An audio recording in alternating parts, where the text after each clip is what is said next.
është kjo për 6 kilometra rrugë izolim mesjetar në zonën e turizmit global. Kjo është një tjetër kryevepër.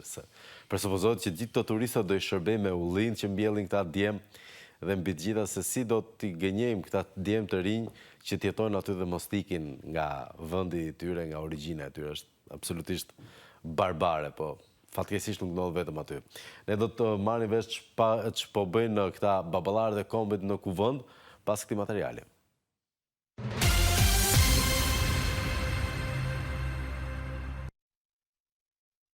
Seanca plenare dedikuar miratimit të buxhetit të 2026 në Kuvend u shoqërua me përplasje dhe tensione mes mazhorancës dhe opozitës, teksa prevaluan debatet për korrupsionin qeveritar dhe aferën me tunelin e Llogaras, për të cilën numri 2 i qeverisë, Belinda Balluku, është marrë pandehur nga SPAK. Për herë të parë, kreu i qeverisë Edi Rama dhe zëvendësja e tij Belinda Balluku u shfaqën në parlament pas shmangjes që i kanë bërë seancave dhe kërkesave të opozitës për debat lidhur me skandalin e aferës 50 milion euro me tunelin e Llogaras. Pas debateve për proces verbalin, fjalën e mori menjëherë kryeministri Rama, teksa ai u afrua foltores për të folur mbi projekt buxhetin. Deputetët e opozitës i kthyen shpinën në Kuvend në shenjë simbolike për shpinën që sipas tyre qeveria u ka kthyer shqiptarëve me buxhetin e ri. Gjatë fjalës së tij, kryeministri Rama justifikoi publikisht korrupsionin me tunelin e Llogaras dhe aferën e inceneratorëve, duke marrë në mbrojtje zëvendës kryeministren Belinda Balluku. Në kundërpërgjigje, kreu i grupit parlamentar Gazmend Bardhi solli në parlament përgjimet e Ballukut për vjedhjen të paktën 50 milion euro me taksat e shqiptarëve, ndërsa hodhi akuza se autori i vërtet i aferës është vetë Edi Rama. Ndërkohë, kreu i qeverisë justifikoi edhe vjedhjen e fondeve të IPART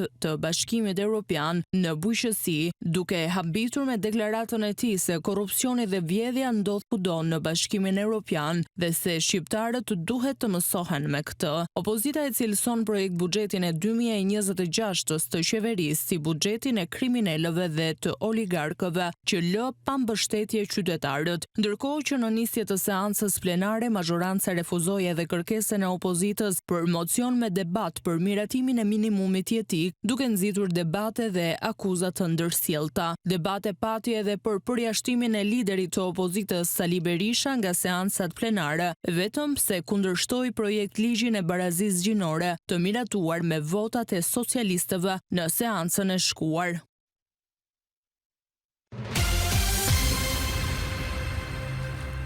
Rikthehemi në transmetim të drejt për drejt pashmangshmërisht, një ditë interesante në Kuvend, pam atë që do dolim shihnim, ndoshta jo, por mbi të gjitha prapaskena do i kuptojmë në këto çaste me njërin syresh, por edhe me një tjetër koleg i joni që ka qëndruar dhe është shpesh në sallën e seancave plenare. Veres Dede do të jetë nëpërmjet lidhjes video dhe në studio kam deputetin e Partisë Demokratike zotin Eno Bozdo. Mirëmëngjes për ju.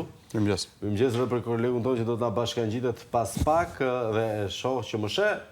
Mirëmëngjes Everest. Mirëmëngjes Flavia. Tani të fillojmë pak me komunikimin. Surprizë e madhe, zoti Bozdo, na u rishfaq Rama dhe Balluku. Na u rishfaqën bashk, u rishfaqën në Kuvend. Pacientët terminal thonë që ka një 5 minutë shkëlqimi para fundit inevitabil. Ishte e njëjta gjë? Ishte makabër si krahasim. Nuk dua ta filloj ta filloj me batutën që mund të jetë e stërpërdorur që kriminali kthehet gjithmonë në vend e krimit, po se aty ka nisur në Kuvend. Aty ka nisur në Kuvend. Edhe tuneli Llogaras aty ka nisur. Edhe koncesionet e tjera të mëdha aty kanë nisur. Kuvendi përdoret shpesh, forca e kartonave përdoret shpesh për të shfaqsuar çdo që merr iniciativën për vepra të lloji. Po tutje kësaj, unë besoj që ardhja e Ballukut atje ishte thjesht e fus në provokimet e mëdha që i bëhet jo vetëm opozitës, por edhe opinionit publik. Shumë e shumtuar ardhja e saj. Demek s'kan gjë për të fshehur, demek s'kan frikë. Jo, shumë e sforcuar, sepse sa më shumë të tentosh të thuash që unë nuk kam frikë, nuk kam asgjë për të fshehur, dhe me rastin e Ballukut do t'ju jap dhe një le të themi informacion shtesë që kaloi pak pa u vënë re tek mediat. Një ditë përpara Balluku me një drejtor të saj i cili është gjithashtu i pandehur nga Spaku, Eral, nuk e di se si quhet, bën një vizitë në Koman, nëse mbani mend. Okej, po. Dhe mbani mend që ishin në sallën e komandës, dhe po tregonin se sa mirë po e menaxhonin gjitha llojet e prurjeve që të mos kishim përmbytje. Të gjithë Shqipëria pa drita. Jo, të mos kishim përmbytje dhe që në Shkodra të mos përmbytej. Tani. Pa ik që aty unë përmbyt ndërkohë. Jo, dëgjoni, vetëm dëgjoni diçka. Ndërsa jemi duke folur, Fjerza është në minimumin historik. Nuk e di çka ka ndodhur dje gjatë natës, por është në minimumin historik, ndoshta 30 viteve të fundit. Dhe sido që të vish, nëse portat e Fjerzës nuk hapen, çfarëdo që të shkarkojnë prurjet anësore në Koman dhe të Vadejes, sido që të jetë, të përmbytet në Shkodra është pothuajse e pamundur. Sigurisht që uji mund dali pak në rrugë, po flasim për përmbytje të mëdha. Nëse mbani mend përmbytjen e vitit 2010. Ka qenë përmbytja e fundit e janarit, fund dhjetori, fillim janari i vitit 2010. Në atë kohë kam qenë zëvendësministër i energjisë, ekonomisë dhe energjisë, dhe t'ju them që Drini ka pasur një çast ku sillte rreth 3600 metra kub ujë në sekond, ndërsa në të gjithë javën e mesatarja ishte të 2500-2600. Për një javë. Për një javë. Ka qenë e jashtëzakonshme. Domethënë çfarëdo që të ndodhte, çfarëdo që të bëje, ti ishe edhe sikur mos hapje fare portat e shkarkimit, uji do derdhej nga diga dhe përsëri do përmbytej. Në kushtet kur Fjerza është në kuotat minimale dhe vetëm akumulon, çfarëdo që din Koman, çfarëdo që din Vadejes, e ka pothuajse të pamundur të përmbysin nëpër masa të tjera. Pra, po e them këtë gjë. Kjo ishte thjesht një shoh për të thënë që unë jam në timon, unë jam e sigurt dhe business as usual. Domethënë nuk ndodh absolutisht asgjë. Shfaqja e djeshme e saj është pikërisht kjo. Por ka sfiduar besojnë opinionin publik në një pikë që nuk duhet ta sfidonte. Pse? Shikoni, pati dhe një debat në kuvend me këtë gjë. E sigurisht që unë nuk jam nga ata që njerëzit që kanë një akuzë duhet të jenë patjetër të fajshëm. Këtë nuk e diskutoj fare. Por kjo është vetëm pjesa, interpretimi i pjesës ligjore. Ka një pjesë tjetër që është pjesë morale e gjës. Dhe pjesa morale është për sa kohë unë jam i pandehur për diçka dhe kam një pozicion kyç, ku unë mund të ndikoj. Shumë kyç. Ku unë mund të ndikoj me qenien time, thjesht me qenien time atje, edhe mund të ndikoj mbi ngjarjet, mbi dëshmitarët, mbi rrjedhën e hetimeve, sigurisht jo vetëm që s'më shkon mendja që dalë të imponohem shqiptarëve në këtë mënyrë, aq më pak pastaj të dalë të flas për projekt buxhetin, kur gjysma e ministrisë saj është e pandehur në hetim. Kjo është një sfidë e tepërt, një sfidë do thoja unë jashtë çdo normaliteti, edhe normaliteti shqiptar, se jemi mësuar me shumë gjëra. Dhe Shqipëria, shikoni, Shqipëria nuk është gjithmonë vend i standardeve të munguara. Tani më lejoni të them që unë mbaj mend një ministër socialist vite më parë, i cili aksidentoi. Sokolnako, po thonë? Sokolnako, zoti Nako, se s'desha ta përmend me emër. Jo për fajin e tij. Dhe të nesërmen ta dorëheqen nga detyra që ta lindë hetimin. Mbaj mend një zëvendës kryeministër të Partisë Demokratike, vllai i të cilit u kap në një përgjim që mund të interpretojë në një mënyrë. Të nesërmen ta dorëheqen nga pozicioni i tij. Mos flasim çfarë bëri më pas. Kjo është tjetër histori. Ne po flasim për një sjellje e cila induktohet përgjithsisht nga kryeministri. Do ta them këtë gjë. Induktohet nga kryeministri. Pra në këtë rast ju thoni që po e mban Rama apo i ka vënë ajo shkrimin fytyrë Ramës? Kam përshtypjen që ata dy janë të lidhur pasgjithshmërisht me njëri tjetrin. Unë sigurisht që kjo ka ofruar zgjidhjen për tunelin e Llogaras. Këtë nuk e di, këtë nuk e them dot. Por jam shumë i sigurt që ajo ka bërë për tunelin e Llogaras, domethënë avullimi 50 milionë eurove, vjedhja, nuk mund të ndodh dot pa porosin personale të kryeministit. Mund duket pak, mos ndoshta po bëjmë një lapsus monetar kur përmendim shifrën 50 milionë euro që në vetvete është e llatashme se është hera parë që shohim një. Ka dhe më shumë se 50 milionë. Që shohim një shifër të ikit top ashtu. Është dhe 25 milionë euro një urë e cila duhet ishte atje dhe nuk është. Pse po hekurat e dhe është dhe 15 milionë euro cilësia etj dhe mund të shkojnë në 90 milionë euro, por le ta themi të paktën për 50 milionë euro, ne e dim sepse nga 140 vajti 190 milionë euro brenda 5 muajve, 4 muajve, nuk e di sa ka zgjatur anullimi dhe rishpallja e fituesit të tenderit. Pra, kjo është diçka që ne e dim. Por ç'n cika 5 milionë euro, 500.000 euro, 50 euro, është vepër. Po ka njerëz në burg për 50 euro, ka tatimor në burg për 50 euro. Si njerëz për 50 euro në burg ka. Për 13.000 lekë të vjetra që nuk paguaj se i kemi haruar këto gjëra. Në 2014 dhe 2015 një zotëri, një indjer, nuk jam e mend emrin, por e di që kishte 13.000 lekë të vjetra, janë ndërpren, e kapën e futën në qeli, 13.000 lekë të vjetra. Ishte mendim ekonomike, s'kishte mundësi. Janë ndërpren, e futën në qeli dhe vari veten. Tani çfarë jemi duke folur këtu? Po për çfarë jemi duke folur? 5 euro ka rëndësi, ajo është hajdutri, edhe është hajdutri e pastër, edhe është arrogancë. Me idenë që ne mund të bëjmë gjithçka, dhe askush nuk ka kap. Ju keni që i bëni arrogancës? Unë nuk mund të edukoj njerëzit, dhe nuk jam unë këtu përgjegjës për t'i bërë ata nga arrogant, jo arrogant. I lloj shpagimi për publikun. Ajo që mund të bëj është që t'ia vënë duke arrogancën. Të po i kërkojnë opozitës njerëzit. Çfarë? Që të ketë një lloj shpagimi për këtë lloj arrogancë brutale, barbare. Kam përshtypjen që opozitës po i kërkojnë shumë gjëra dhe me drejtë. Po i kërkojnë shumë gjëra. Pse i kërkojnë shumë gjëra? Sepse ngado që të rrotullosh, sido që ta shohësh çështjen në Shqipërisë, nëse Partia Demokratike është instrumenti vetëm shoqëror dhe politik për të ndryshuar Shqipërinë. Këtu nuk ka pikën e dyshimit. Dhe njerëzit kanë pritshmëri shumë të lartë. Por njerëzit kur kanë pritshmëri shumë të lartë, duhet të jenë mjaftueshmërisht racional për të kuptuar çfarë ka ngjarë me Partinë Demokratike veçanërisht në vitet e fundit, në çfarë goditjesh ka qenë ajo, dhe nuk është vetëm ti kërkosh Partisë Demokratike, po çështja është çfarë bën ti, edhe për Partinë Demokratike edhe për rotacionin. Kenediane kjo thotë, qasje kenediane. Po nuk është kenediane, domethënë ai e ka përmbledhur, Kennedy e ka përmbledhur shumë bukur, por ajo përsëri duket si slogan. Tani të them diçka, nëse unë bëj një protest për problemet e tua, ti mund mos jesh dakord me Partinë Demokratike, s'pëlqen në Obozdo, fair enough. Është në rregull. Por ti dil aty në protest. Sepse problemi është Rama, nuk është Partia Demokratike. Dhe kur vin zgjedhjet mund të votosh pastaj për ç'ka duash, po mjafton mos votosh për qeverinë. Dhe kjo është personale e njeriu. Unë kam parë njerëz, edhe në protestën e fundit, jo tha kishte pak njerëz, si pak njerëz. Aty kishte të paktën 2000 veta në qesh. Pa asnjë lloj sforcimi të mbledhjes strukturave dhe ku diun çfarë. Dhe u tha që është foltore as protesti, dhe nuk është më angazhuan strukturat edhe të tjerë. Por 2000 vet nuk janë pak, dhe të mendosh që ajo ka për të qenë një protest deri në dorëheqjen e Belinda Ballukut. Ne nuk ndalemi në atë pikë. Ju mjafton dorëheqja e Belinda Ballukut? Shiko, për të kapur mbretin duhet hash mërtreshën, kështu që unë mendoj që... E kuptoj. Everest, çfarë nuk pan qytetarët nga ajo seancë dhe mbi të gjitha ku do duhej dhe cili ishte përpjekja për të devijuar opinionin publik? Shiko Flavio, Eno më hapi shumë tutime në gjithë të diskurt që pa me edhe një lutem nga fillimi se cilësi nuk e pasur të mirë të audios, ndërkohë regjia e sjell edhe në studio. Po thoja që Eno më hapi shumë diskutime gjatë diskurit dhe atyre çfarë ka parë hapi shumë diskutime.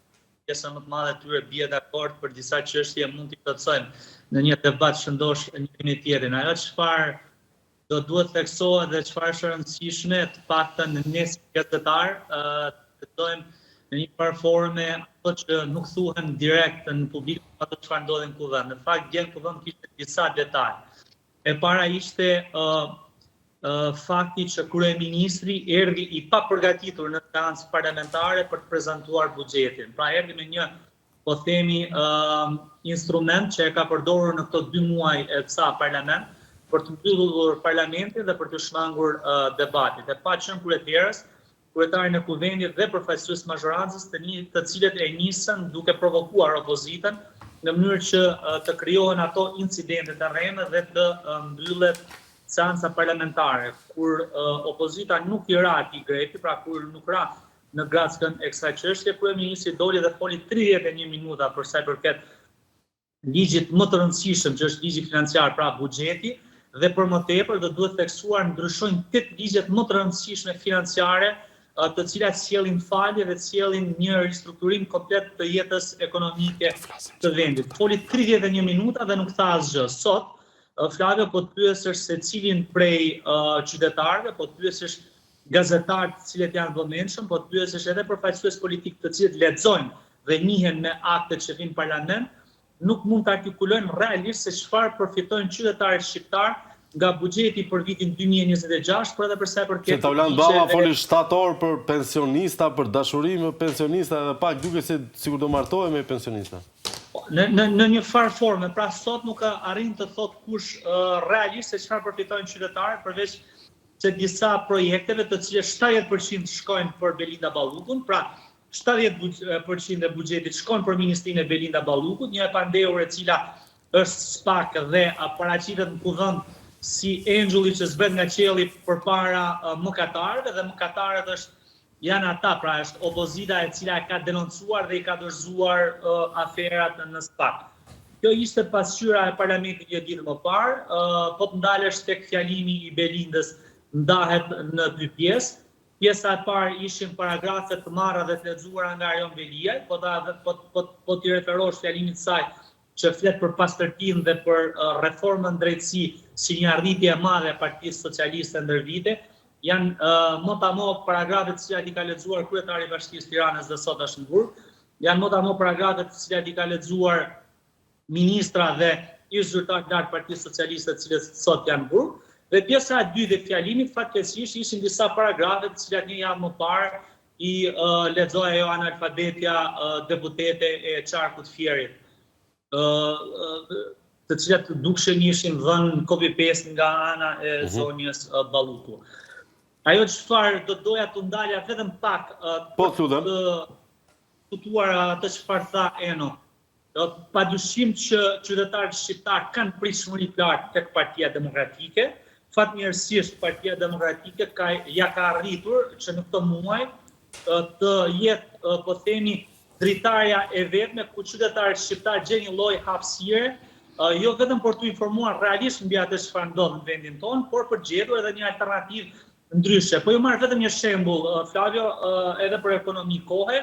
Çfarë propozon Partia Demokratike? Një javë më parë në konferencën e kryetarëve, Partia Demokratike propozoi një mocion me debat për sa i përket minimumit jetik, i cili do shoqërohet më pas me një propozim ligjor për sa i përket minimumit jetik. Para një viti e gjysmë, para 2 vitesh është propozuar që minimumi jetik të jetë 200 euro për familje, pra për familjen në nevojë. Sot me ndryshimin e strukturës ekonomike, me rënien e euros dhe ndryshime të tjera, unë gjykoj që do duhet të jetë një propozim akoma më i lartë, pra se sa 200 euro. Po t'i qëndrojmë vetëm propozimit 200 euro. Çfarë propozon nga ana tjetër qeveria? Në buxhet ka sjell një, po themi 1.8 miliard euro për familjet në nevojë. Dhe po të bësh llogaritje të thjeshtë, i bie që duke marrë numrin e familjeve në nevojë, i bie që të jetë 36.000 lekë të vjetra në muaj, pra për çdo familje. Nga njëra anë Partia Demokratike propozon 200 euro në muaj, nga ana tjetër mazhoranca propozon 36.000 lekë vjetra në muaj.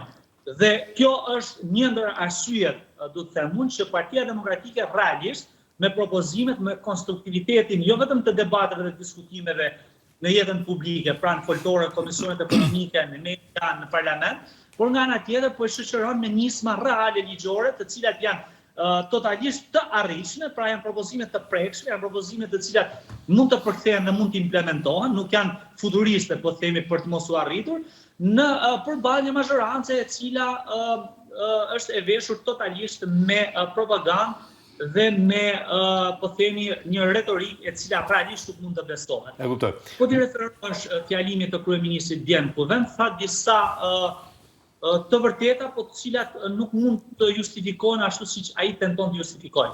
E para e lidhi suksesin dhe fitoret e Partisë Socialiste me varfërinë e qytetarëve shqiptar. Është e rëndë për të thënë, është e rëndë realisht të dëgjohet nga një kryeministër për të thënë që suksesi i Partisë Socialiste elektoral, pra fitoret dhe pasojës e Partisë Socialiste, lidhen drejt për drejt me varfërinë e qytetarëve shqiptar.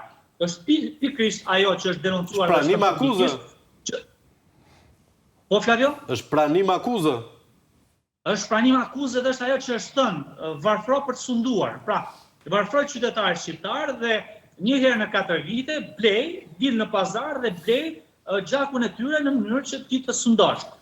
U tha një histori tjetër, edhe në Europë vidhet. Jo, nuk vidhet në Europë si zhvidhet Shqipëri. Ajo çfarë ka ndodhur me fondet i parë është e papranueshme, është kriminale. Fondet i parë kanë shkuar për ata që njihen si oligark, që në një farë forme sollen edhe tek ligje të qepura me porosit tyre në parlament, që është paketa fiskale që miratua mbron, dhe paratë që duhet shkojnë realisht tek ata frenerë, tek buqit të cilët realisht bjetojnë me gjakun e tyre, nuk shkojnë, janë bllokuar prej më shumë se 2 vitesh. Refuzohet debat, refuzohet komision hetimor. Partia Demokratike ka propozuar një komision të përbashkët me Partinë Socialiste për të parë realisht kush është problemi dhe për të zgjidhur atë problem. Pra Partia Demokratike ka tejkaluar edhe retorikën politike. Mund të ishte fare thjesht të merrte vetëm me politikë dhe denonconte çdo ditë ata të cilët i kanë vjedhur. Jo, Partia Demokratike ka dhënë edhe një zgjidhje për këtë çështje. Por që realisht nuk ka asnjë reagim dhe jemi në këto kushte ku fatkeqësisht relativizohet e keqja. Pra, unë jam hajdut, unë kam vjedhur, unë sundoj, po kështu është edhe opozita, kështu është shoqëria shqiptare. Jo, nuk është kështu shoqëria shqiptare.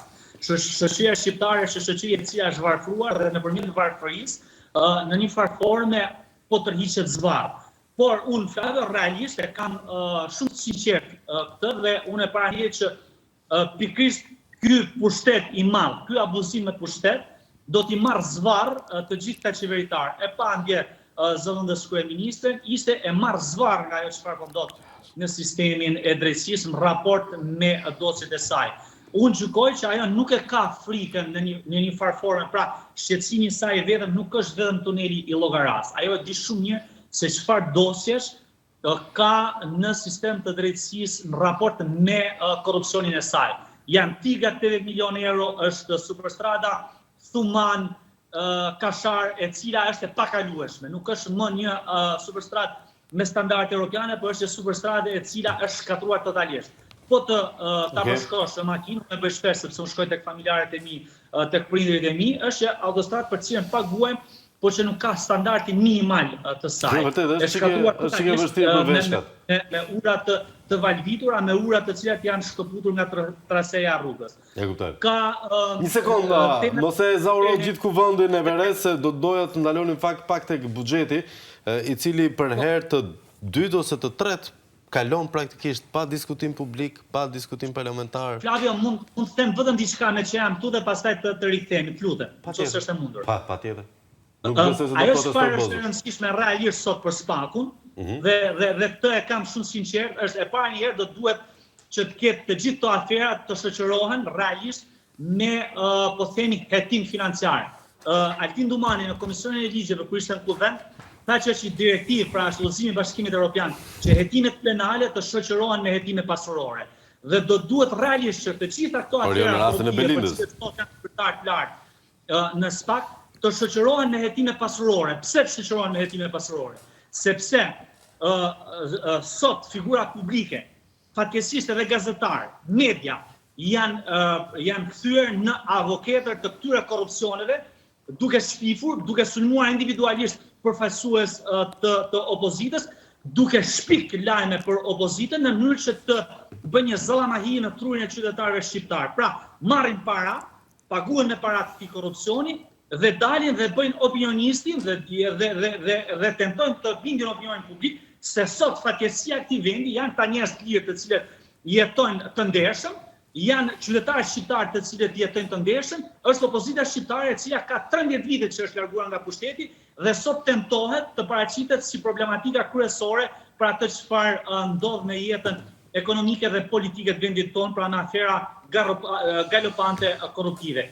Çka do thotë se realisht do duhet të ketë një hetim financiar i cili do duhet shtrihet tek të gjithë ata të cilët sot dalin dhe të ushqyer nga parat e korrupsionit përdorin të gjithë këto mekanizma. Dhe është detyrë, realisht është detyrë e SPAK-ut të dalë sot të thotë që Belinda Balluku është e pafajshme për dosjen e po themi tunelit Llogaras. Po le dalë SPAK-u dhe thotë që gjithë ata komunikimet që janë bërë publike kanë qenë komunikime nga lap të seksionit të Belinda Ballukut me varësit e tij. Ama do duhet dalë ta thojë SPAK-u sot.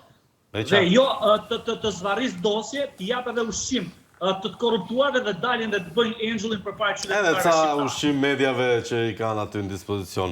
Një nerv kanë gazetarët zoti Bozdo, ndonjëherë duket sikur e kanë pak më të ashpër se deputetët e opozitës, edhe pse nuk është kjo tema që duhet ju diskutojnë këto çaste. Kur vjen puna tek për të folur për këtë mazhorancë, si e ka katandisur Shqipërinë, nervi është më se justifikuar. Buxheti i shtetit. Shiko, problemi me buxhetin... është mburur Tauland Balla ka 24 orë, ka postuar më shumë se kurrë në jetën e vet, prandaj duhet ta adresoni pak si kreun e grupit parlamentar. Çfarë ka postuar? Që po ndihmon këtë, po pasuron atë, po Luga Bardh, Çekuzi, nuk e di, pafund gjëra. Ty them vetëm diçka. E ke dëgjuar Edi Ramën që flet për 1.7 miliard euro për pensionet. Edhe 1 miliard euro për shëndetësinë. Jo, mirë, mbetemi të pensionet. 1,7 miliard euro. E ka thënë disa herë, e tha dhe në kuvend dje, mos gaboj. Tani, këtë vit për pensionet janë vetëm 100 milion euro. Praktikisht është bonusi që jep në fund vitit, që është përndan sipas muajve. Dhe bonus tjetër nuk ka të parashikuar, të paktën deri tani.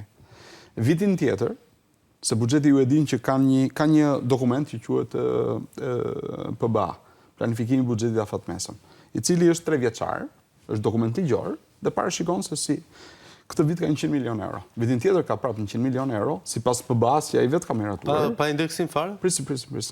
Ka 100 milion euro. Në 2027 ka 100 milion euro, në 2028 ka 150 milion euro. Së bashku këto bëjnë 350 milion euro. Ku dolën 1,7 miliard euro? Dakord? Ai në këtë ritëm mund të thotë edhe 5,7 miliard euro. Po, nëse hap krahun. Jo, je që je, domethënë hape mirë. Hape siç duhet. Pse dolën 1,7 miliard euro? Sepse kjo është tani, ai del dhe thot gjithandej 1,7 miliard euro. Pastaj që të ngeli kjo shifër. Që rëndësi ka sa euro shkojnë për arsimin dhe shëndetësinë. Sepse një shqiptari po i thej që shkojnë 1,2 miliard euro supozojmë për arsimin, thotë unë sa shumë. Problemi nuk është këtu. Problemi është e para sa përqind e prodhimit të brendshëm bruto shkon për arsimin dhe shëndetësinë, si jetin krahasim me vendet e tjera të rajonit, se nuk po guxoj të marr Evropën, vendet e Bashkimit Evropian. Dhe edhe kjo pjesë që shkon, për çfarë shkon? Për shembull, unë them që jemi vetëm 2,9% e prodhimit brendshëm bruto, GDP-s, për shëndetësinë. Vendet e tjera të rajonit janë diku te 4,5. Dakord? Janë pothuajse një herë gjysmë deri 2 herë më shumë se ne. Është thjesht diferencë përqindje? Jo, është diferencë paraje, po tregon çfarë rëndësie i vë ti. Çfarë rëndësie i vë ti. Shiko, Flavio, si unë them që ti ke një kek përpara. Dakord? Nëse unë të them ty që i dhash Flavios e mbajta me hatër dhe i dhash 2 copa keku, dikujt mund t'i duket shumë, 2 copa, por unë nuk të them tjetrën, që unë kam pasur 1.000 copa në dispozicion dhe Flavios i dhash vetëm 2. Dakord? Flavios në fakt mund të takonin 10, 15, 20. Nuk e di, më kupton. Pra, relativizimi i gjës, mungesa e koherencës në shpjegim, nëse ti vë 2,9% e njësive krahasuese, me këtë do ta krahasosh veten. Sepse edhe 1 lek po të vendosh për arsimin, mirë do thuash se edhe 1 lek duhet për arsimin. Po ne dim që nuk duhet 1 lek për arsimin. Nuk mjafton. Ne dim që Shqipëria të kapi dhe mbi të gjitha të përballoj problematikën e rëndë në sistemin shëndetësor dhe në arsim, duhet të shkoj patjetër te 4,5 deri në 5% e prodhimit brendshëm bruto. Që ka qenë premtimi që në 2014. Që ka qenë premtimi i Edi Ramës që në 2013. Te ligji për arsimin e lartë ishte. Ka qenë premtimi i Edi Ramës që në 2013. Ka qenë premtimi i Edi Ramës. Pra, jemi dhe aq më tepër kur vendet tjera të rajonit që nuk kanë këtë problematikë arsimi që e kemi ne, sepse nuk kanë as klasa kolektive, as mësues analfabet, dakord? As le të themi një zhveshje veçanërisht nga të zonave rurale nga nxënësit, se kanë ikur, kanë avulluar, kanë ikur familje të tëra. E kupton apo? Pra, ne na ka rënë cilësia e arsimit gjithandej. Për të mos folur pastaj për vlera shoqërore që është tjetër gjë. Kjo është tjetër histori. Po, e vetëm instrument që ti ke në dorë për të zgjidhur sa probleme janë parat. Dhe parat janë buxheti. Tani të them diçka tjetër, meqenëse po flet pa kaluar te paketa fiskale. E thot qeveria me zë të lartë, e kemi thënë ne, e kemi thënë ne. Sektori bujqësor në 5 vitet e fundit ka rënje drastike në pikat. Më shumë se 50%. Nuk ka vetëm rënje drastike kundrejt peshës që zgjon prodhimin e brendshëm bruto. Po edhe me veten e vet ka rënje. Më kupton se janë tjera gjëra. Sektori industrial, i prodhimit real industrial, ka rënje për 2 vjetësh drastike dhe kë. Tani, nëse ne vazhdojmë me këtë ritëm, Shqipëria brenda 5 viteve, dhe më thënë, ma mbani mend të fjalë, do të jetë një vend që nuk prodhon më. Për 5 vite ngrim duart, falimentojmë. Ne jemi, ndoshta për 5 vite, ne nuk do prodhojmë dot më. Do prodhojmë gjëra të parëndësishme fare. Dhe kjo është një ekonomi e cila shkon në ndërtim dhe në turizëm. Dhe qeveria e pohon me mburje të madhe. 40% e rritjes ekonomike vjen nga ndërtimi. Po ndërtimi dikur do mbarojë. Për të mos thënë që është një fluck deja, që tashmë është një fluck. Pjesa tjetër vjen nga turizmi. Po turizmi ka arritur saturimin dhe unë parashikoj një rënje graduale, sepse Shqipëria vërtet doli si meteor, por meteorët kanë një problem, e kanë ndriçimin shumë të shpejt, por e kanë dhe të shkurtër. Dhe ajo praktikisht fillon bie atje ku zë vendin e vet. Dakor. Prandaj, për këto dy industri, bujqësi, që janë problem jo ekonomik, janë shoqëror joni më. Se po ndryshon struktura ekonomike e vendit, janë problem shoqëror. Si i buxheton ti këto? Do thush si mund të buxhetoj, po patjetër, bujqësinë buxheton. Nuk vë 53 milion euro, nga të cilat gjysma shkojnë për administrat, se janë shpenzimet më të ulta për fermerët po flas, po vë 250 milion euro. Patjetër, pse jo? Nëse ti do të kthesh njerëzit të vinë të punë nga Greqia dhe Italia dhe të punojnë në fshatin e tyre, tokat e tyre, ti do financosh. Atë që bën gjithë bota, po ti nuk e bën. Atë që bën gjithë vendet e rajonit, nuk e bën. Jo. Qeveria duket sikur ka i plan për t'ia vjedhur tokat gjithë shqiptarëve. Qeveria ka jo plan. Qeveria shikon që fshati po zbrazet, fshati ka arritur në pikë kritike dhe as nuk i intereson fare këtë. Sepse të mos harrojmë, Edi Rama ka thënë një shprehje e tillë, po duhet ta kuptojmë çfarë mendon ai duke u kthyer në mbrapsht. Ai ka thënë që s'ka problem sepse do vinë shqiptarët, se ndodh në gjithë botën kjo. Do vinë Yemen, Bangladeshas, Afgan, Sirian, çdo që janë ata. Dakor? E ka thënë këtë gjë. Nuk e ti e ke shqetësim, unë kam shqetësim, se shoh Shqipërinë që s'bëhet. Po ai nuk e ka shqetësim në këtë punë. E dyta, industria, e pengoj. Hajde të flasim e pengojmë po jo. Industria, sigurisht që ti nuk mund të pomposh lek në industri. Kjo është e palejueshme, e pakonceptueshme. Dhe nuk pres që pjesë buxhetit shkojnë për financime. Por ti, për të mbajtur industrinë në këmbë, veçanërisht atë ekstraktuese që punon, ti ul sistemin, ul taksat. Ul barrën fiskale. Ul taksat. Ul taksat është e thjeshtë kjo punë. Dhe Shqipëria e ka përjetuar uljen e taksës. Shqipëria 12 vite më parë kishte sistemin e taksave më të ulta në Evropë. 10% taksë shesht. Dhe përjetua me shumë sukses në atëra. Të thonë, këto janë gjëra që nuk është se si kemi bërë. Ne kemi bërë. Pra, i buxheton ti do të këto dy gjëra? Jo. Buxheton ti masa për shpopullimin? Ne do dalim shpejt me një propozim kundër shpopullimit. Këto ditë. Por s'ka rëndësi. A i ke problem shoqëror, ekonomik, strukturor të shoqërisë, shpopullimin? Si e zgjidhti shpopullimin? Po e di çfarë është duke bërë ktheni kokën, Mitsotakis në Greqi. Grekët kanë kalkuluar, ata e kanë normën e zëvendësimit popullatës në Lindshmërinë, pra për 2 kanë 1.61. Ne për 2 jemi te 1.17, që jemi tmerr. Tani ata kalkulojnë që me këtë ritëm në 2050, dhe ky është pjesë e raportit se kam lexuar me shumë kujdes çka ka thënë Mitsotakis përpara. Çka ka thënë Mitsotakis përpara parlamentit grek. Kanë kalkuluar që në 2050 do të humbin 2 deri në 3 milion banor me këtë ritëm. Dhe janë vënë alarm të tërë, se janë shoqëri shumë konsciente për veten e tyre. Dakor? Dhe ai kanë bërë një plan 10 vjeçar ku vetëm 5 vitet e para do financoj 1.6 miliard euro. Dhe ka masa ai. Të njëjtën gjë ka bërë në kushte tjera, në rrethana tjera, edhe në koncept tjetër, Hungaria. Orban Hungarisë. Pra, këto janë vende, këto janë kryeministra që pavarësisht kujt ani e duan vendin e tyre, mendojnë strategjikisht dhe mendojnë që problemeve t'i japësh zgjidhje atëherë kur ke mundësi t'i japësh zgjidhje. Sepse popullata shqiptare po reduktohet në një mënyrë tillë sa që do vinë çast që ti nuk jep më dot zgjidhje gjës. Se nuk ka fuqi të marrë veten. E kuptoni? Nuk ka fuqi të ringrihet. Atëherë më thuaj ku buxhetohet kjo gjë. Në qoftë se ky është problem. E themi gjithandej. Unë kam pas guvernatorin e bankës në raport në komision, se ka kaluar pa shumë vëre. Ja kam hedh poshtë gjithë raportin duke i thënë 2 probleme më të mëdha që ka Shqipëria sot, që është shpopullimi dhe telendisja e euros, që nuk vjen si rezultat i forcimit të ekonomisë, po vjen si rezultat i parave të krimit në ekonomi, i larjes parave të krimit në ekonomi, ti nuk e përmend raportin tënd. Ti e përmend në një paragraf. Po këto janë probleme sistemike tonat. Është njësoj sikur ta shohësh epideminë që po të vjen, Covidin, nuk e di, lepra, gjithçka, dhe të thuash, shikoj se s'ka ndonjë problem të madh se gjithë bota e kalon këtë. Jo, bota i kalon këto probleme, po bota merr masa për t'i kaluar këto probleme. Kurse ti ke ngrihet duar dhe thua të ndodh çfarë të ndodh. Nuk është kështu. Ne po drejtohemi, ma besoni, po drejtohemi drejt Greminës në këtë ritëm. Doni të kuptoni se çfarë fati do të ketë euro. Shikoni sa kulla do ndërtohen në Tiranë. Unë parashikoj që euro shpejt do kapi 950-ën, brenda një viti mund të shkojë edhe më poshtë. I kam fituar ca baste me miqtë e mi para një vit e gjysmë në 2 vjet. Duke thënë që do bie poshtë 1.000-shit.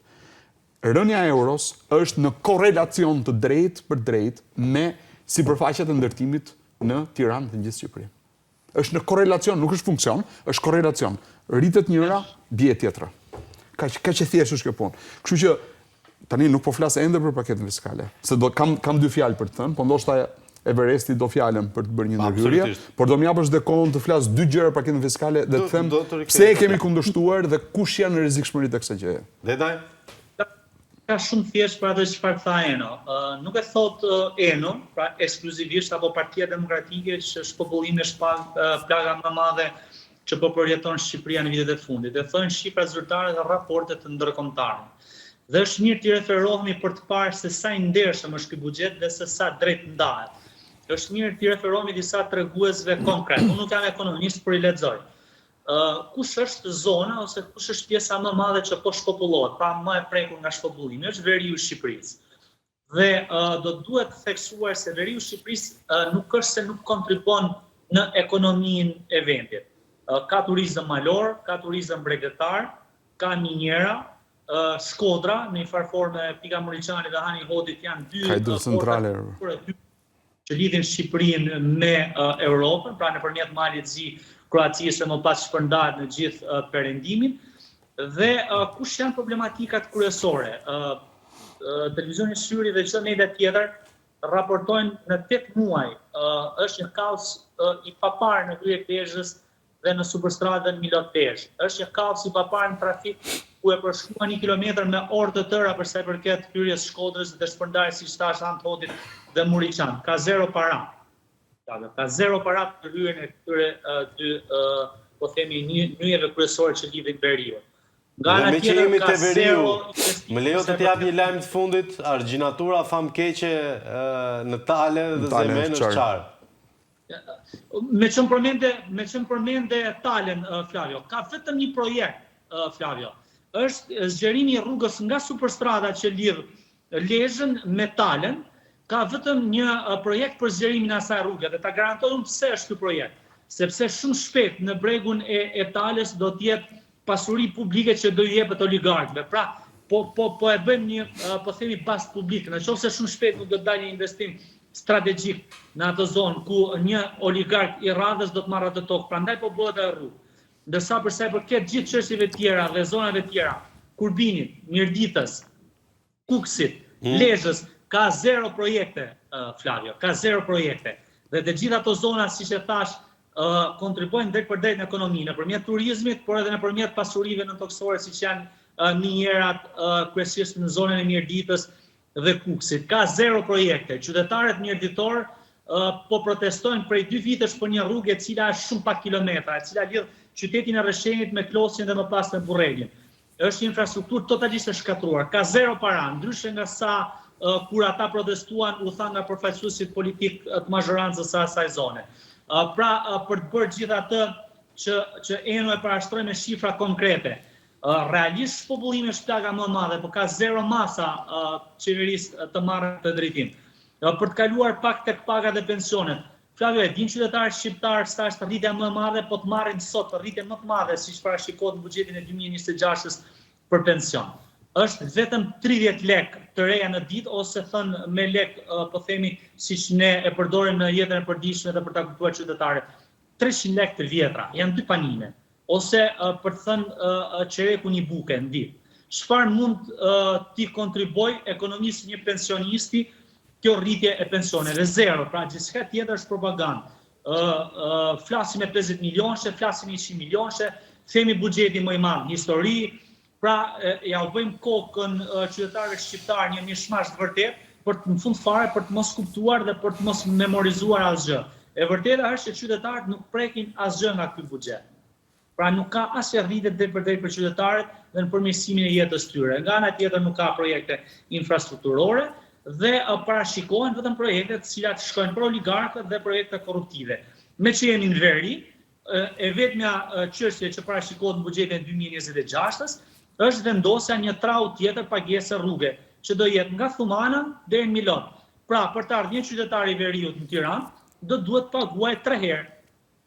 Një shkodran për të ardhur në Tiranë do të paguaj 2 herë, një kuksan për të ardhur në Tiranë do duhet paguaj 3 herë rrugën. Përfshi këtu edhe taksat vjetore që shkojnë si taks qarkullimi apo taks karburanti. Kjo është e vërteta. Okej.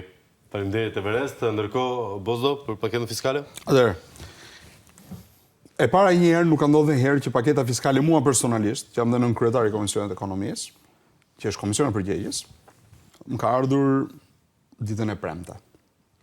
Dhe kam pasur vetëm të shtunën dhe dielën për të përgatitur, për të lexuar çfarë kishte parashikuar qeveria, sepse të hënën ne e trajtuam në komision. Pra nuk ndodh, është e pa tolerueshme.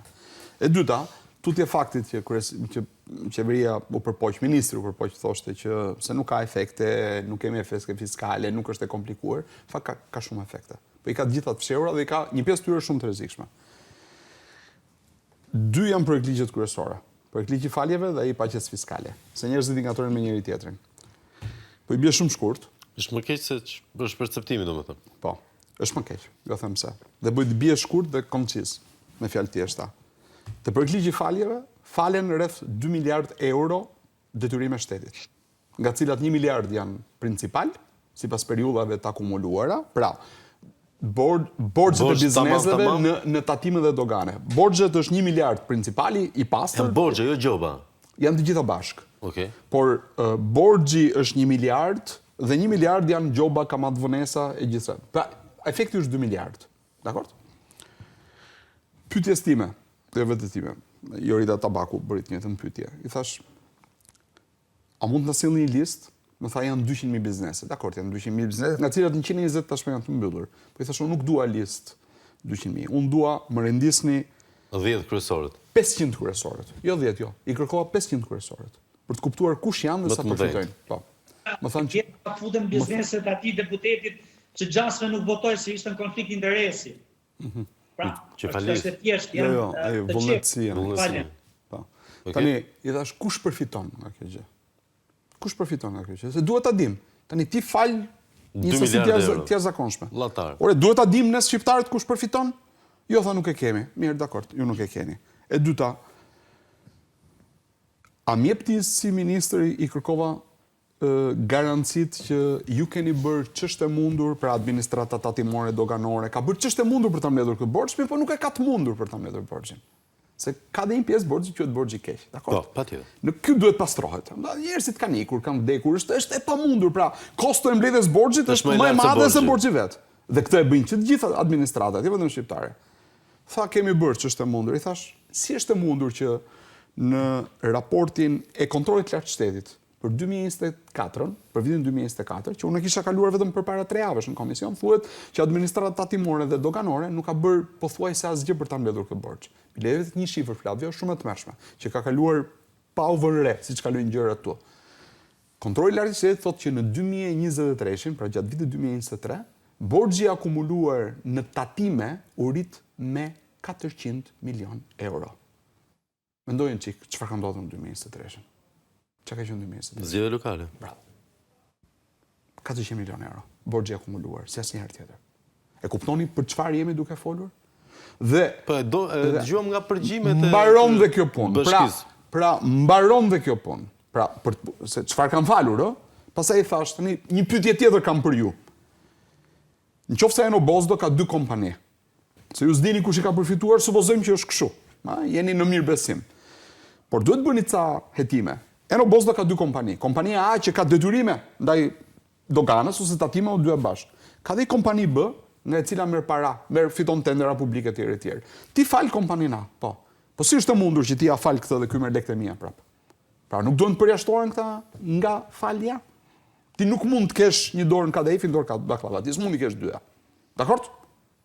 Bile si rregull, unë duhet bëj ty përgjegjës kur e vërtetoj që ti nuk do ta bësh një gjë të tillë. Pavarësisht se ai mund të jetë në një formë SHPK-je që e ruan. Kamufluar. Jo, është një formë SHPK-je që e ruan nga përgjegjësia personale. Është ajo që quhet vello e korporatës. Po tutje kësaj, ti nuk mundet do të promovosh një njerëz si Eno Bozdo që këtu merr dhe këtu nuk t'jep. Ky do marri, po ky do japi, se është detyrimi i tij. Kjo është e padiskutuar. Jo se kemi, po për çfarë keni ardhur këtu në komision? Për çfarë keni ardhur? Ti s'mund të vish në këtë mënyrë të më thuash, po unë do fal 2 miliard, pa më treguar asgjë. Iku kjo. Me paqen fiskale. Se më tha që është dhe model italian, po në fakt ka një problem. Mos është napoletan si model. Paqja fiskale thot ka 2 elemente. Që ta kuptojnë njerëzit që na ndjekin, se nuk u bë kurrë debat ai sa duhet për këtë. E para i thot Flavios si kompani. Flavio, në qoftë se ke deklaruar 100 lek fitim vitin 2025, po të deklarosh, siç deklarohet fitimi, paraprakisht, për 2026 18% më shumë, pra 118 lek. Atëherë, unë nuk të vi të kontrolloj ty më fare. Dhe për çdo fitim që ti realizon nga 118 lek plus, se mund të fitosh dhe më shumë se kaq, deri në 150 lek plus, ti tatohesh, nga 18 në 50, tatohesh jo me normën kooperative, aq sa ç'është, po tatohesh vetëm 5%. Ka një problem këtu. Ja thash ministrit s'mora përgjigje. Administrata nuk kontrollon dot shitjet e banesave. Në sektorin real estate nuk e kontrollon dot, sepse ti vjen prenoton një apartament sot, ti paguan, si më thënë, 1/5 në çmimit, nuk e di si janë gjërat, dakord? Ai e regjistron sikur, pra, ai del në një vit me fitim 0 ose fitim shumë të vogël, dhe vitin tjetër e ngop fitimin. Dhe shkon nga 18 në 50. Dhe nga 18 në 50 nuk tatohet me ai sa duhet tatohet, por tatohet vetëm me 5%. Pra, dhe ku? Në sektorin ku pastrohen parat. O Flavio, kjo është çmenduri. Pra këta kanë bërë një plan të detajuar vetëm Kjo është çmenduri. Dhe si sektori i ndërtimit, si sektori i ndërtimit nuk ka asnjë sektor tjetër, se askush nuk mund të lëvizë me shitjet në mënyrë. Turizmi nuk lëviz dot. Po, i ka tregtia jo se jo, sepse janë me fatura. Unë ndërtimi ti më jep paradhënie, dim si funksionon. Ti më jep paradhënie, kushton 100.000 euro apartamenti, më jep një vjet se sot i 500 nesër dhe unë ta regjistroj e akumuloj gjithë ta regjistroj. Kjo është vetëm njëra pjesë e ligjit. Pjesa tjetër thotë që nëse ti hyn në këtë marrëdhënie, pra, për ta joshur, nëse hyn në këtë marrëdhënie me administratën tatimore, ti ke drejt, në të njëjtën kohë, ti kthehesh bilanceve tua, të mbyllura, të 3 viteve të fundit dhe të korrigjosh gjithçka që ke qef ti. Kapitalet afatgjata, keshin, gjendjen e keshit, uhat, borxhet etj. etj. Dhe nëse shmangja thot, është më shumë se 30%, pra ke deklaruar kesh 10 lek, nëse është më shumë se 30%, ke 13 lek kesh, atëherë unë të rris tatimin e fitimit vetëm me 5%. Por ti nuk mban përgjegjësi dhe as audituesi që i ka përgatitur kontabli, që i ka përgatitur këto libra financiare nuk mban përgjegjësi. Tani pyetja ime është kjo. Çfarë po bëjmë? A pastrohen lekë në Shqipëri, Flavio, se? Po, e dim. Mirë. Tani ti je një biznes, dakord? Dhe ti ke deklaruar gjendje keshi të them 50.000 euro? Po. Okej, shumë mirë. Tani, unë të vi ty dhe të them, dëgjoj vlla, do më futësh ca lekë në qarkullim ti mua? Po si thua ti? Po e thjesht fare, me këtë amnesti. Kur të rishikosh ato bilancet, nuk do deklarosh për vitin e parë 50.000 euro, deklarosh 250.000 euro gjendje keshi. Edhe vitin e dytë nuk do deklarosh 50.000 euro, 250. Edhe vitin e tretë, pra janë 600.000 euro që futen shtesë. Lirshëm. Dakord? Sigurisht që do paguaj dhe 5% e tatimit çdo vit. Ama unë kam pastruar 600.000 euro këtu. Pra po pastroni lek me ligj, praktikisht. Hapet rruga. Mua nuk më intereson a ndodh apo jo. Unë po shoh që nuk është një rrugë, bile në fjalën time thash në një deklaratë për shtyp që bëra për këtë çështje, thash nuk është rrugë, ky është autostradë, kjo është ftesë për evazion.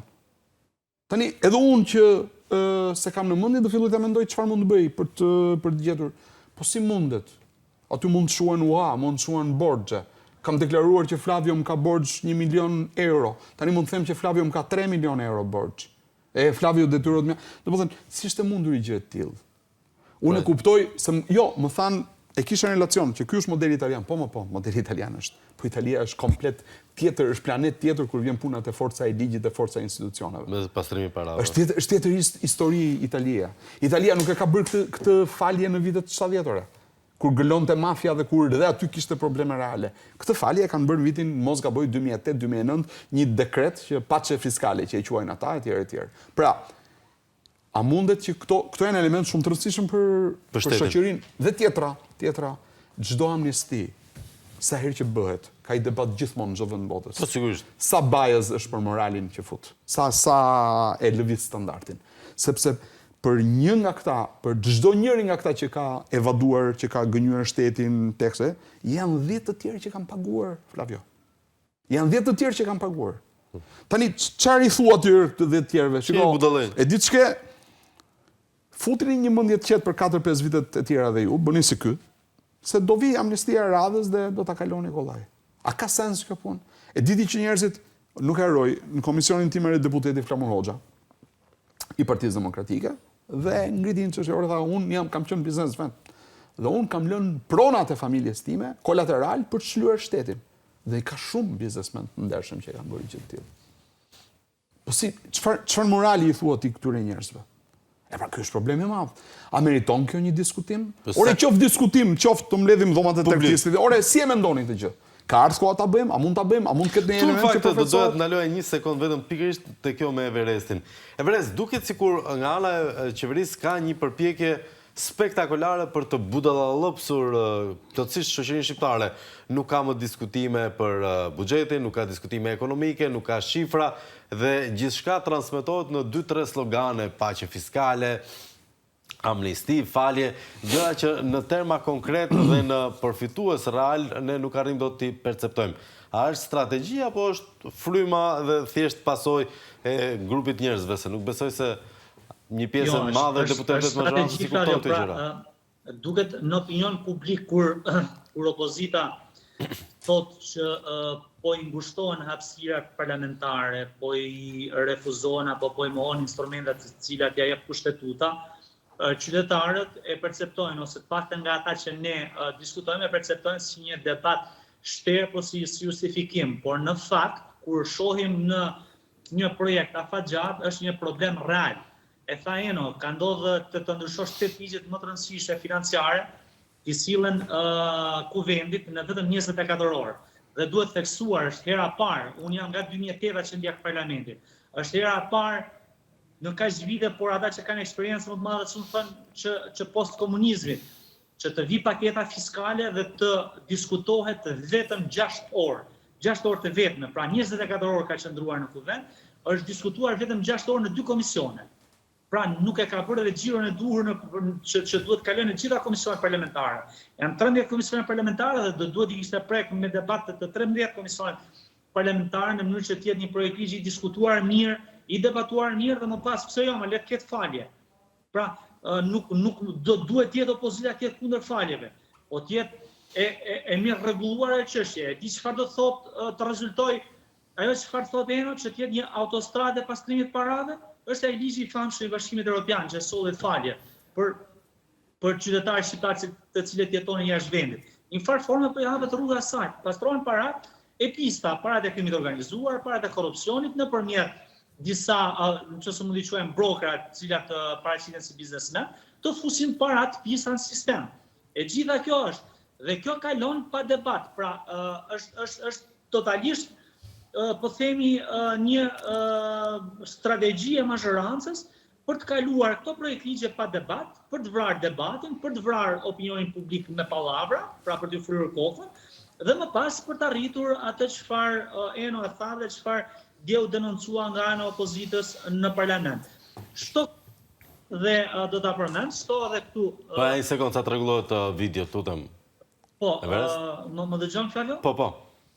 Shto edhe këtu faktin që nuk ka një listë publike të bizneseve të cilat përfitojnë nga ky projekt ligj, nga këto projekt ligje. Është me shumë interes që Ministria e Financave, Drejtoria e Përgjithshme e Tatimeve të bëj publike atë listë dhe secili prej nesh, qoftë gazetar, politikan apo çfarë qoftë, të ketë mundësinë dhe të njihet realisht kush përfiton, kush është përfituesi më i madh, kush janë përfituesit më të mëdhenj të kësaj paqe. Kam përshtypjen se intuita nuk gabon edhe në këtë rast, e dim kush janë përfituesit më të mëdhenj, patjetër që nëse del lista gjithë do fokusohet që mund të jetë ndonjëri që ka lidhje me opozitën, po e dim kush përfiton vërtet. Patjetër e dim dhe përfituesit më të mëdhenj janë ata të cilët janë sot në parlament, të cilët janë deputet, por që realisht nuk janë deputet, janë biznesmen. I shërbejnë bizneseve të tyre dhe janë në një farë forme ura lidhëse e bizneseve dhe oligarkëve të tjerë me parlamentin. Përdoren për çarkuar lekët se e dim tash si funksionon. Propozimit ligjeve janë fiks ligje të çepura si kostum mazhorancës. Atë persona më ka qenë termi e fundit. Ka pasur një debat të nxehtë në rrjet, kjo është politike, nuk është më fiskale. Kjo temë do të kishte mbaruar para 20 minutash, miq të dashur, por për herë të parë gjykuam rrugës që duhet ta merrnim këtë informacion sa i takon buxhetit 2026, edhe nëse nuk është shumë seksi si temë, por është megjithatë e rëndësishme dhe domosdoshme. Vim tek një moment i cili ka krijuar goxha ndarje dhe debate, forma e protestës ndaj fjalimit të Ramës. Do e marr fillimisht nga ju, më pas nga Everesti për ta mbyllur një koment. Ai ishte e dura, ai keni parë si ka reaguar rrjeti, komentuesit, opinionistët? Nuk kam parë se si ka reaguar rrjeti, s'kam pasur as kohë as mundësi. E ke parë titullin e Sokol ABC News? Jo, s'e kam parë. Lutem më e pak foto, ndërkohë që dëgjojmë përgjigjen e zotit Bozdo. Hajde regjesh. Duhet të komentojmë ABC News, por nuk jo, nuk do komentojmë ABC News, thjesht për të parë një Shikoni, një tmerr propagandistik. Dakor. Unë ju them diçka. A, ky është titulli? Ky është titulli. Dallohet dora e. Zakonisht nëse do të gjykosh dikë, jo, domethënë zakonisht njeriu thot ato që është vet, dakor? Okej. Ne shprehim çfarë jemi vet, kështu që ABC-ja me këtë titull që ka vënë e fut veten tamam në atë kategori që e mendoja edhe unë. Por tutje kësaj. Kthimi i shpinës është gjëja më e edukuar që ne mund t'i bënim, kryeminist. Mos është shumë e edukuar. Gjykoni si doni. Për referencë, mbaj mend në kohën e Covidit në Belgjik, mos gaboj. Mjekët i kthyen kurrizin. Ne kishim dy rrugë. Kur kishim Belinda Ballukun dhe Edi Ramën përballë nesh, që bënin sikur s'ka ndodhur asgjë, absolutisht asgjë. Si rregull ne duhet të çoheshim këmbë dhe të ulurisnim. Se është turpi i madh që të dy bashk, veçanërisht Balluku, qenia e Ballukut ka qenë një provokim i jashtëzakonshëm atje brenda. Por zgjodhëm mos ta bëjmë këtë gjë sepse do të ishte një shkak për mazhorancën, për ta kaluar, për ta ndërprerë edhe për ta kaluar buxhet, paket fiskale në të njëjtën mënyrë siç e kaloi edhe programin e qeverisë për 20 vjet. Edhe ligjin për barazin gjinore dhe gjithçka tjetër. Atëherë menduam që ne duhet bënim një gjest për treguar neverinë e madhe që kemi ndaj Edi Ramës si përfaqësi i personit që ka bërë përpjekjet e jashtëzakonshme për ta futur Shqipërinë në kategorinë e narkoshtetit. Dhe ja ka dalë për hir të vërtetës. Me sukses. Ja ka dalë me sukses. Por dhe për qenien e Ballukut atje, se është një person që është kapur me person dorë, nuk mund të vijë ajo të bëj moral dhe aq më tepër të përfaqësoj shqiptarët aty. Kjo është e kuptueshme.